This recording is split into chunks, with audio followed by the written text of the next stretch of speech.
The 13th Cradle. They say the Pine Barrens of New Jersey stretch for over 1 million acres. That it swallows sound. That you could scream, cry, even beg, and no one would hear.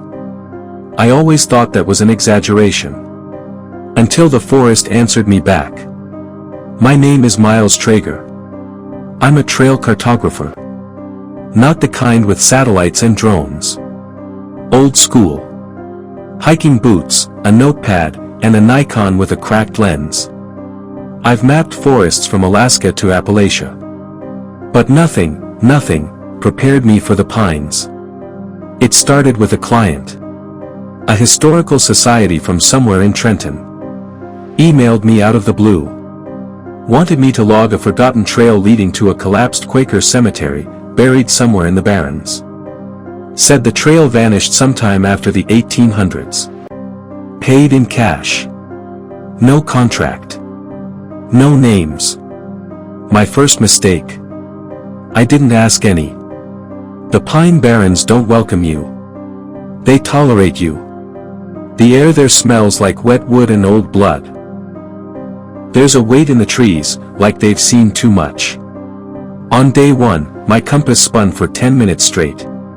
GPS dropped off 2 hours in.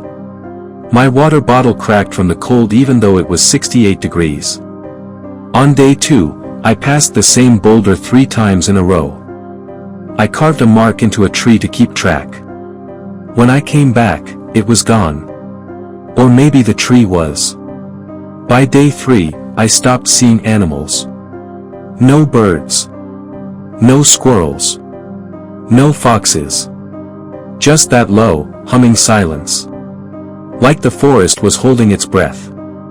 That's when I found it. A clearing. An unnatural one, too round, too clean. And in the middle, the remains of a building. Stone foundation.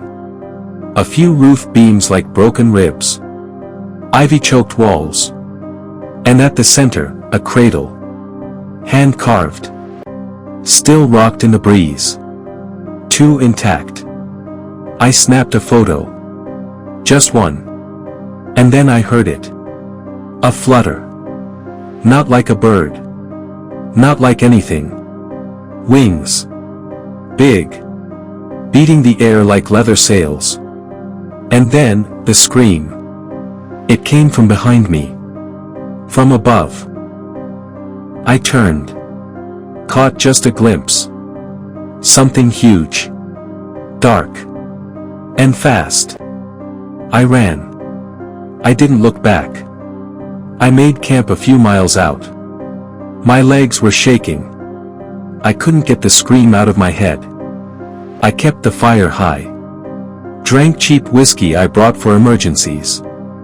At exactly 2:59 a.m., my shortwave radio crackled. I hadn't even turned it on. A voice came through. Distorted. Warped like waterlogged tape. Bring it back. Over and over. The same voice. The same phrase. Next morning, I went back. Stupid, I know. But I needed to know. The cradle was gone. But there were hoofprints. Deep. Too big for a deer. Too wide for any known animal. Three-toed. Sunken into soil that hadn't seen rain in weeks. And carved into the nearest tree, barely visible under the bark. Trager. My name. That night, I panicked. Packed up. Walked 10 miles back to a ranger station. Didn't sleep. Didn't speak. The next morning, I mailed the photo to my client. No response. But a week later, I got a box. No label. No note. Inside. The photograph. Only, it had changed. The cradle, which had been empty, now held something. Twisted. Small. Winged. Claws gripping the cradle's edge. And written in faded red ink across the bottom. The 13th waits. I tried to forget. I really did. Burned the photo. changed my number, deleted every map I made of that forest. But it followed me. Last week, my neighbor said she saw someone on my roof. Said they had wings. I laughed. Until I found claw marks on my attic window. And last night, I heard it again. Wings. Heavy. Dragging wind behind them. I turned to the mirror. Fog had crept in. And through the condensation, I saw the word again. Cradle. They say the Jersey Devil was born the 13th child of a cursed woman. That it fled into the woods and never died. But what if that's not the full story? What if it's not just lurking, but waiting? What if it remembers the people who found its home? What if it remembers me? Bring it back, bring it back, bring it back.